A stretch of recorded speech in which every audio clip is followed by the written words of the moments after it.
आणखी एक मोठी बातमी बघूयात। राज्य मंत्रिमंडळ विस्तारामध्ये शिवसेनेच्या यादीमध्ये मोठे बदल केले जाण्याची शक्यता आहे।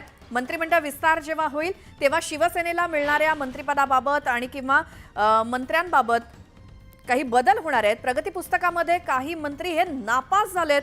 स्वच्छ चारित्र्याच्या मंत्र्यांना पुन्हा एकदा संधी दिली जाणार आहे। शिवसेनेचे संभाव्य मंत्री आणि त्यांची यादी ही न्यूज 18 लोकमतला मिळालेली आहे। काही आमदारांचा पत्ता कट होणार आहे। काही मंत्र्यांचा विद्यमान मंत्रिमंडळाच्या या विस्तारामध्ये जे काही आधीचे मंत्री होते त्या अनेकांचे पत्ते कट होणार असल्याचं कळतंय। मात्र ज्यांना संधी मिळणार आहे त्यांची संभाव्य यादी ही न्यूज 18 लोकमतकडे उदय सामंत, शंभूराज देसाई, गुलाबराव पाटील आणि दादा भुसे यांचा मंत्रिमंडळामध्ये समावेश असणार आहे। काही मंत्र्यांचा पत्ता कट होणार असल्याची माहिती मिळते। मात्र कोण असणार शिंदेंच्या शिवसेनेचे आमदार मंत्रिमंडळामध्ये त्याची आपण यादी बघतोय। भरत गोगावले यांचा मंत्रिमंडळामध्ये समावेश होण्याची शक्यता आहे। संजय शिरसाट, प्रताप सरनाईक आणि अर्जुन खोतकर यांचा मंत्रिमंडळात समावेश होण्याची शक्यता आहे शिवसेनेकडनं।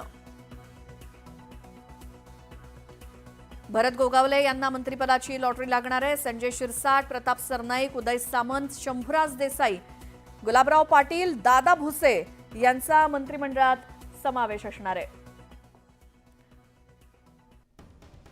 या संदर्भात अधिक बोलूयात। आमचे प्रतिनिधी उदय जाधव आपल्या सोबत आहेत। उदय, शिवसेनेच्या खास करून जी काही मंत्रिपद 12 येणार आहेत त्यांच्या वाट्याला त्यामध्ये कोणाकोणाचा समावेश असणार, कोणाचा पत्ता कट होऊ शकतो?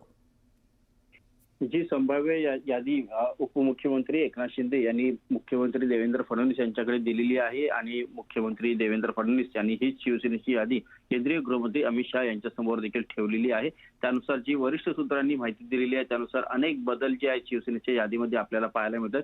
शिवसेनेला एकूण 12 मंत्रिपदे मिळतात आणि त्यापैकी जी महत्वाची नाव आहे त्यामध्ये जवळपास 50% माजी मंत्र्यांना कात्री जी आहे ती लावण्यात आल्याची माहिती मिळते आहे। स्वतः एकनाथ शिंदे हे उपमुख्यमंत्री आहेत सध्या, त्यांना अनेक महत्वाची खाती जी आहे ती मिळणार असल्याची माहिती मिळते। त्यानंतर उदय सामंत यांना पुन्हा एकदा मंत्रिपदाची शपथ जी आहे ती मिळणार असल्याची माहिती मिळते। शंभूराज देसाई यांचं देखील नाव आहे, त्याचबरोबर गुलाबराव पाटील यांचं देखील नाव आहे, दादा भुसे यांचं देखील नाव आहे। हे सर्व माजी मंत्री यांना पुन्हा एकदा संधी जी आहे ती देण्यात आलेली आहे।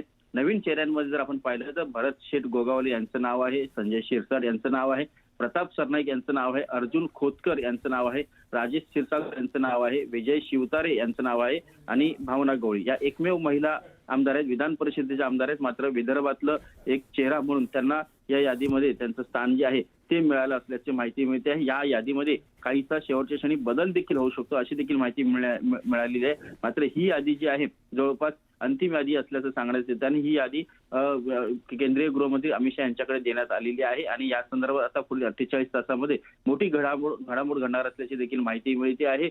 या संभाव्य जे मंत्री आहेत त्यांना त्यांचा कॉल जो आहे तो जाणार आहे पक्षामधून आणि त्यांना त्यांच्या शपथविधी सोहळ्यासाठी निमंत्रण जे आहे ते मुंबईमध्ये देण्यात येणार असल्याची माहिती मिळते।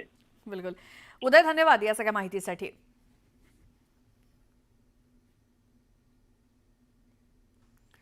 पुढची बातमी बघूयात। राष्ट्रवादी काँग्रेसचे अध्यक्ष शरद पवारांचा आज वाढदिवस आहे। अनेक नेते आणि कार्यकर्ते शरद पवारांना सोशल मीडियावरती शुभेच्छा देत आहेत, तर उपमुख्यमंत्री अजित पवारांनी शरद पवारांना वाढदिवसाच्या शुभेच्छा दिल्या आहेत। आदरणीय पवार साहेबांना वाढदिवसाच्या शुभेच्छा। आपणास उत्तम स्वास्थ्य आणि दीर्घायुष्य लाभो ही सदिच्छा असा मजकूर लिहून शरद पवारांचा एक फोटो अजित पवारांनी शेअर केलाय।